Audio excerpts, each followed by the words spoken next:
Good evening, everybody. So I hope you're doing well. So welcome to this conversation I'm going to have with you around self-learning or self-leadership. That's the theme of today. Let me just get into this. I hope the sound is alright because it seems to be a little bit muffled. I'm not sure, but we're going to go with it unless anybody says who comes into it that it's not working. So anyway, I hope the sound does work okay. Yeah. Anyhow, so let's get into it. So the concept is self-learning or self-leadership, which is best. Now, I got this tonight very prepared on the basis of a great book by Adam Grant called Think Again. I recommend it totally, and it's really good because it allows you to go through the processes of rethinking how you're thinking, and there's a lot of studies in it that he's used as references. So I'll talk about tonight three things mainly. Number one, the concept of think again in brief. Number two, confidence and competence, which is stronger. And I'm going to pick something that's slightly different to tie things together, called men versus women. Who's the better leader? Just in a very broad sense, because although the theme is self-learning or self-leadership, you'll find out during this talk that they basically go hand in hand. So I hope that you enjoy this talk. So here we go. So the concept of think again. So this is my analysis of think again. I think when Adam Grant wrote this book, I think he was taking from a very broad and big, large perspective, which I think is fantastic. And I think that sometimes in life, when you look at your own life in a subjective way, you can understand more about your thoughts, feelings and behaviours, which is your emotional intelligence, but also about how you want to prosper, how you want to progress and move forward. So I think that's important, and I think that when you look at think again and the idea of emotional relearning, which is a very smart concept of reconfiguring how we think about things in the past and present. So think again is that in its own context of think again about stuff, think again about what you've been through. It's not so bad, rethink it and use it and harness it. And I think that's a really, really smart concept of thinking again. And sometimes it's always good to go back in the past, which is excellent. And sometimes we can, think again about the stuff that we have. We can think like scientists, as Adam Grant encouraged us to in the book, because scientists look at data, look at their evidence, they question their evidence, but science is never finished because you're always asking endless questions. And I think that's really, really important, because when you ask more questions, you get more answers. And then you get more answers, okay, you're able to build knowledge, power within yourself, as in you as the saying goes, with great power comes great responsibility. So if you're a scientist and you're trying to find out more information and you get feedback and people understand what you're talking about, which is fantastic, then you find something that's wrong and then you get more information to correct yourself, and then you're learning. So you're learning about your own hypothesis, as it were. So let's look at confidence and competence now. Now I've given you a brief introduction, what I think again, some of the main principles. Confidence and competence, which is stronger? So I would argue that confidence is something that we all need in order to do a job. However, sometimes, okay, sometimes we lack competence, which will affect confidence, okay? So if we've been trained to do a job, but we're not trained well, we have the confidence to try it, to do it, but because the training wasn't very well, it doesn't allow us to move forward. Okay, so I think that's very important.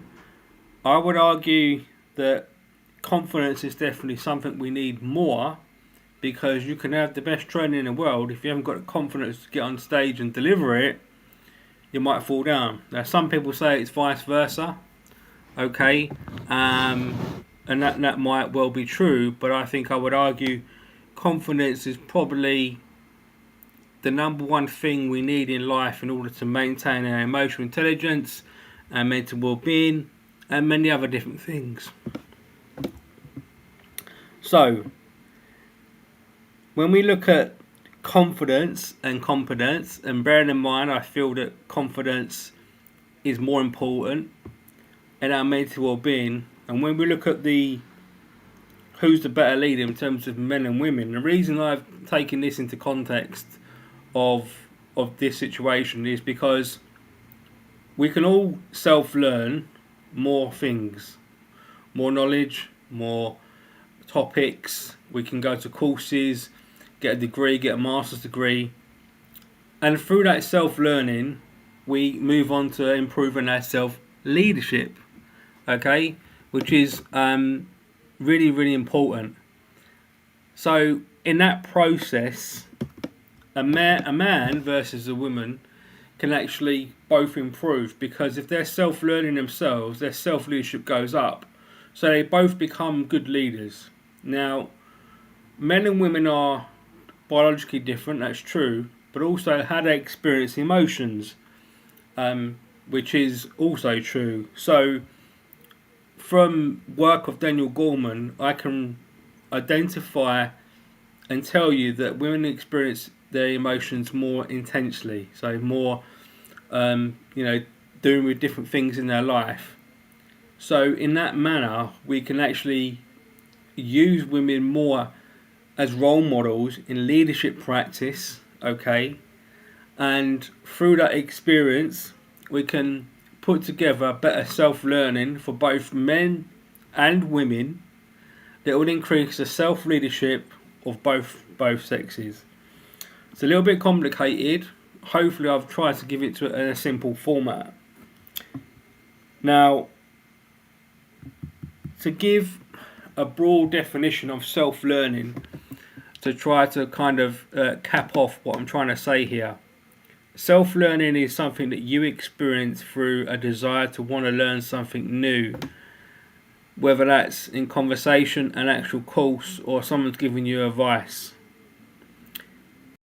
The other end of that is self-leadership, which is probably more important. So the end question is, self-leadership is better than self-learning, but in order to get to self-leadership and improve that, we need to self-learn ourselves. But I'm talking about self-learning, so you're going to get learning from everywhere. We can improve self-leadership in many, many different ways, not just through self-learning, our independent learning, which a lot of us as teachers use. We can go through that self-learning experience to master new self-leadership. So that's really the answer to the question, what is better, self-learning or self-leadership? I would argue self-leadership. So hopefully that makes sense.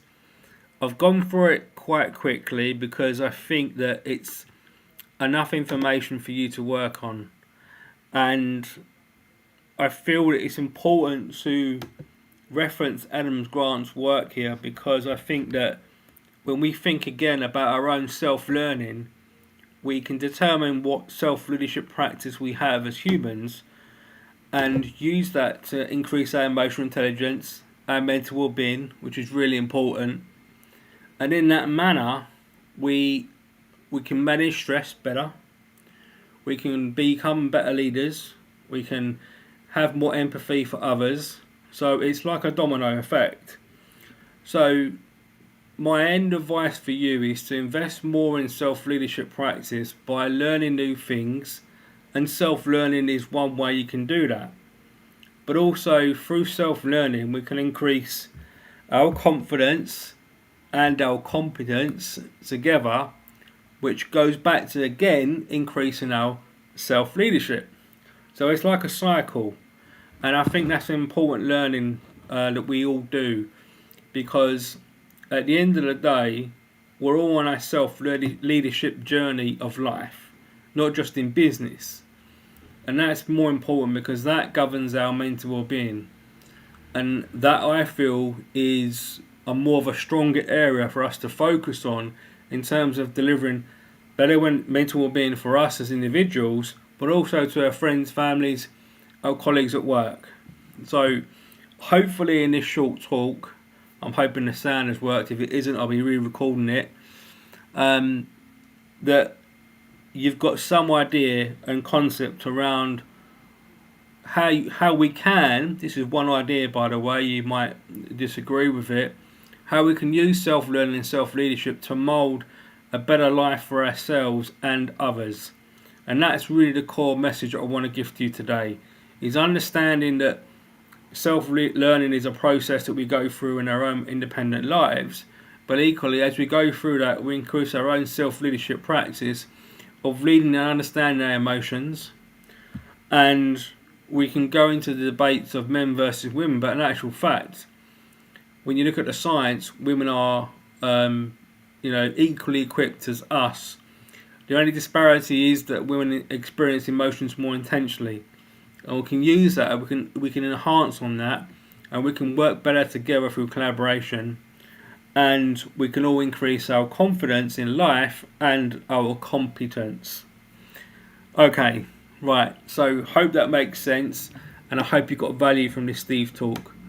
Thank you so much for joining me, and just want to thank you, and this resonate with you, pass it on to somebody in your network. Thank you so much. Take care. Bye for now.